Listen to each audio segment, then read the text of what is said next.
एक बार एक बहुत ही दुखी आदमी एक महात्मा के पास आया और कहने लगा, मैं अपने जीवन से बहुत दुखी हूँ।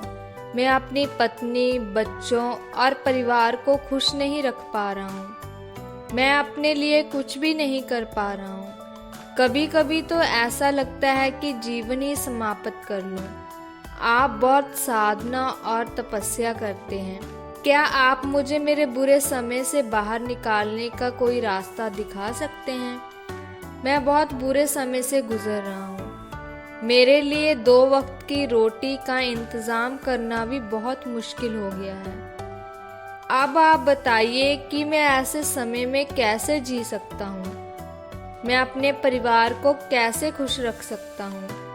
कृपया मुझे एक सरल रास्ता बताइए जिसे मैं आसानी से समझ सकूं, क्योंकि मैं बहुत ज़्यादा पढ़ा लिखा नहीं हूँ। अगर आप ज्ञान की बड़ी बातें करेंगे तो शायद मैं समझ ही नहीं पाऊंगा। ये सुनकर महात्मा मुस्कुराए और बोले, तुम एक काम कर सकते हो। सामने इशारा करते हुए उन्होंने कहा, उस ऊंचे पहाड़ पर एक मंदिर है और उस मंदिर के पास एक चींटियों का घर है जहाँ हजारों चींटियां रहती हैं। तुम्हें ये सुनकर अजीब लगेगा, लेकिन ये चींटियां मंदिर की जमीन को खराब कर देती हैं। वे मिट्टी की उपवर शक्ति को नष्ट कर देती हैं, जिससे वहाँ कोई पेड़ पौधा नहीं उग पाता। तुम मेरे लिए एक काम कर सकते हो। इसके बाद मैं तुम्हारे सवालों का जवाब दूंगा। तुम उस पहाड़ पर जाओ और 7 दिनों तक उन चींटियों का घर नष्ट करो। जहाँ भी तुम मंदिर के आसपास चींटियों का घर देखो, उसे वही तोड़ दो। लेकिन ध्यान रहे, घर तोड़ते समय कोई चींटी मरे नहीं। इस बात को समझने की कोशिश करो। और वे युवक वहां से चला गया। शायद उसे समझ नहीं आया कि महात्मा ऐसा क्यों कर रहे थे। वह उन चींटियों के साथ अन्याय कर रहा था, उनके घरों को तोड़ रहा था, उन्हें नुकसान पहुंचा रहा था। आखिर एक महात्मा ऐसा क्यों करेगा? लेकिन फिर भी महात्मा की बात मानकर उसने अगले दिन से पहाड़ पर जाना शुरू कर दिया। जब वह पहले दिन पहाड़ पर पहुंचा तो उसने देखा कि कई चींटियां अपने भोजन को इकट्ठा करने में व्यस्त थी। सभी चींटियां एक लाइन में चल रही थी और छोटे छोटे अनाज के दाने उठाकर अपने घर में जमा कर रही थी। ये देख युवक का दिल पिघल गया।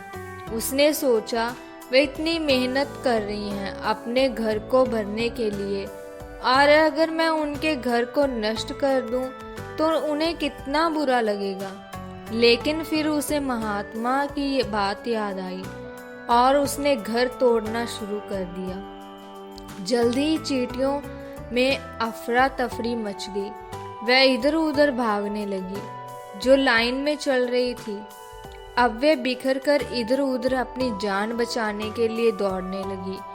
थोड़े ही समय में घर टूट गया और सभी चींटियां छुपने के लिए इधर उधर भाग गई। इस काम को करने के बाद दुखी युवक अपने घर लौट आया। वह दुखी था, उदास था, पश्चाताप से भरा हुआ था। फिर रात में बिस्तर पर लेटे हुए उसने सोचा कि अब उन चींटियों का घर नष्ट हो गया है। अब वहां जाने का क्या फायदा?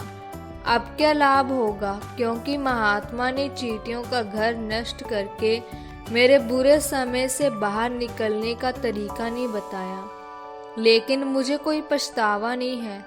मुझे लगता है मैंने सही काम किया है, इसलिए मैं अपनी अनुमति लेकर वापस जा रहा हूँ। कृपया मुझे वापस जाने की अनुमति दें। ये सुनकर महात्मा मुस्कुराए और बोले, कहाँ जा रहे हो? रुको, कुछ जलपान करो, थोड़ी देर रुको, फिर जाना।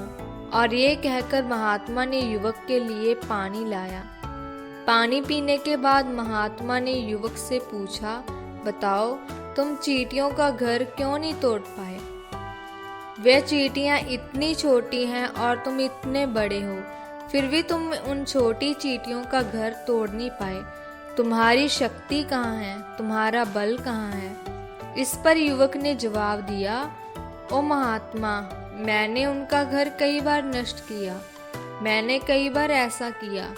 एक बार आपने क्रोध में मैंने उन चींटियों को भी चोट पहुंचाई, लेकिन जिस दिन मैंने उन्हें चोट पहुंचाई उस दिन मुझे लगा कि मैं उन्हें क्यों चोट पहुंचा रहा हूँ, मैं उन्हें इतनी तकलीफ क्यों दे रहा हूँ, और उस दिन में मैंने उन्हें नुकसान पहुंचाने की बजाय उनकी मदद करना शुरू कर दिया। ये सुनकर महात्मा बोले, यही तो सीखने की बात है।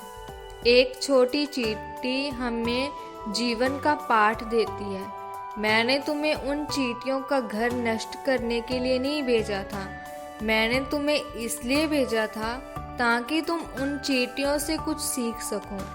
तुम्हें उन चींटियों से क्या सीखा, क्या तुम मुझे बता सकते हो? ये सुनकर युवक ने पूरी कहानी सुनाई। पूरी कहानी सुनाने के बाद महात्मा मुस्कुराए और बोले, इन चींटियों से सीखने वाली पहली बात ये थी कि तुम्हें कई बार उनके घर को तोड़ने की कोशिश की, कई बार उनके घर को नष्ट करने की कोशिश की, लेकिन वे हर बार अपना नया घर बना लेती। उन्हें कभी हार नहीं मानी। अगर वे हार मान लेती तो तुम वहां उन चींटियों को नहीं पाते। जीवन का नाम ही मेहनत करना है, लेकिन हम इंसान एक दो असफलताओं के बाद टूट जाते हैं, निराश हो जाते हैं, और फिर कुछ लोग तो अपना जीवन ही समाप्त करने की कोशिश करते हैं। लेकिन तुम्हें कभी किसी जानवर को अपनी जान खुद समाप्त करते हुए नहीं देखा होगा, चाहे वह जानवर कितना भी भूखा हो या दुखी हो, लेकिन वह हमेशा अपने जीवन के लिए संघर्ष करता है। दूसरी ओर हम इंसान एक दो बार निराश होकर अपने जीवन को समाप्त कर देते हैं। जीवन कर्म करने का नाम है, कर्म करते रहने का नाम है। जीवन और मृत्यु ही अंतिम विश्राम है, इसलिए मृत्यु से पहले कभी कर्म करना मत छोड़ें, क्योंकि मृत्यु के बाद तुम अनंत विश्राम में चले जाओगे। तो फिर कर्म करना क्यों छोड़ रहे हो, क्यों निराश हो रहे हो? अगर तुम्हारा एक घर टूट जाता है तो दूसरा घर बनाने की कोशिश करो, और जो कोशिश करते हैं वे कभी हारते नहीं। तुम्हें उन चींटियों से ये देखा होगा, वह चींटियां तुमसे कितनी छोटी हैं और तुम इतने बड़े हो, लेकिन उनकी हिम्मत कितनी बड़ी है, उनका संकल्प कितना विशाल है कि उनके घर कई बार टूटने के बाद भी उन्होंने हार नहीं मानी। दूसरी बात यहाँ से सीखने की थी कि जब भी हमारे ऊपर बुरा समय आता है, हम सोचते हैं कि ये समय कभी नहीं जाएगा, ये समय मेरे जीवन को बर्बाद कर देगा, मुझे कभी जीने नहीं देगा, और ये हमारे विचार ही हैं जिनका कोई वास्तविक अस्तित्व नहीं होता, वह केवल विचार होते हैं, और ये विचार ही हमारे मन को उदास बना देते हैं, और इसी कारण हम कोशिश करना बंद कर देते हैं। लेकिन खुद सोचो, प्रकृति हमेशा नुकसान पहुंचाएगी, लेकिन कब तक? अगर हम बार बार उठकर नई कोशिश करेंगे तो प्रकृति भी हमारे सामने झुक जाएगी, और एक दिन वह हम सब पर दयालु हो जाएगी, हम पर कृपा करेगी और हमें सब कुछ देना शुरू कर देगी जो हमें कभी नहीं मिला था। तुमने खुद देखा कि तुम चींटियों को नष्ट करने गए थे, लेकिन बाद में तुम्हें उन्हें खाना और पानी देना शुरू कर दिया। तुम खुद पर दयालु हो गए। तुमने ऐसा क्यों किया? क्योंकि तुमने देखा कि उन चींटियों ने कभी नहीं हार मानी।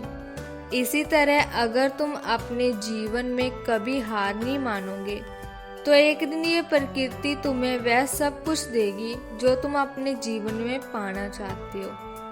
तो हमेशा दो बात याद रखो, कर्म करते रहो, और दूसरी बात, एक दिन प्रकृति निश्चित रूप से तुम्हें तुम्हारे कर्मों का फल देगी।